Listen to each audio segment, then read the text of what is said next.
Every once in a while, someone will say, hey, stop and smell the roses. To them, I say, no, smell whatever you want to smell.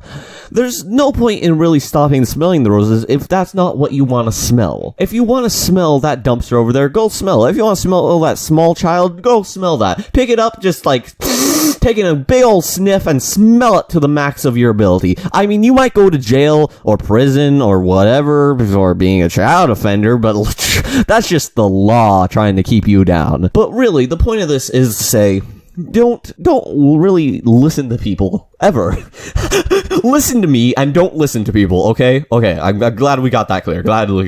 But when someone says smell the roses, I think of, one of my favorite quotes, if not my favorite quote, from Hunter x Hunter, which is, it's all about the little journeys. It's all about the little side tours in life that really make life worth living, that really bring the most meaning to life. And to that I say, yeah, they can.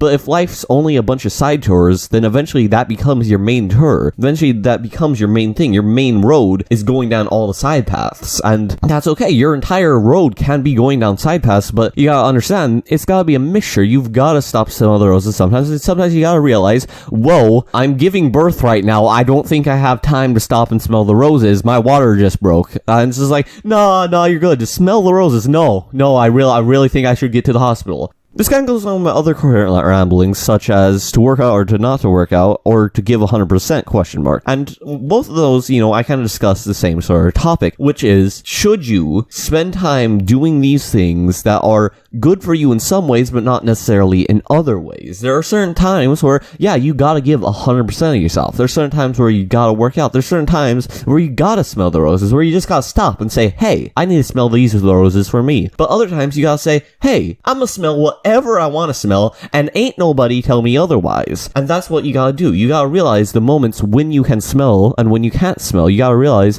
what's important to you. What's important for you to smell. How do you want to smell it? Smell whatever you want, any way you want, whenever you want. That's really what I'm trying to get across. Sure, you gotta smell it. You gotta slow down once in a while. You gotta take breaks. You only got so much in you, and you gotta rest and recuperate sometimes. But other times, you just gotta really go out and smell whatever you want to smell, no matter what. No matter what it is, where it is, you gotta go for it, and you gotta smell it. Sure, there's validity to the saying, but at the same time, it's kind of all-encompassing, and I don't like things that are all-encompassing. I don't like things who, in every situation, this is how it is every single time. No, there are times where you don't need to slow down. There's times where you're going at just the right pace, or you need to go faster. You need to run through. Instead of frolicking through a rose garden, run through a rose garden. Have a race through it. See who can get through first. That sounds like fun. I want to go race through a rose garden right now. And you want to race with me? Okay, let's go. But I feel like, truly, to appreciate life's moments, you can't always take it slow. Sometimes you gotta go fast, sometimes you gotta go slow, sometimes you gotta have somber moments, sometimes you gotta have energetic moments. And this kind of goes along with the writing as well. In writing, you have to have those fast, energetic moments, you have to have those slow moments, you have to have those emotional moments, and in those emotional moments, you let things sink in. And really, that's how life should be. You should have all different levels of emotions and all different levels of intensity. Sure, most of the time, I prefer to live life as intense as possible. Just go out there, be the manliest man I can possibly be, punch everything in the face if it gets in my way, and that's how I live my life. But that doesn't mean there's never a time where I stop and just look out at the horizon and see what I see. I love doing that. I love doing that for many reasons. One of those reasons is to get ideas, look at horizons like, oh my gosh, that's a beautiful horizon. I could use this as a backdrop to a story.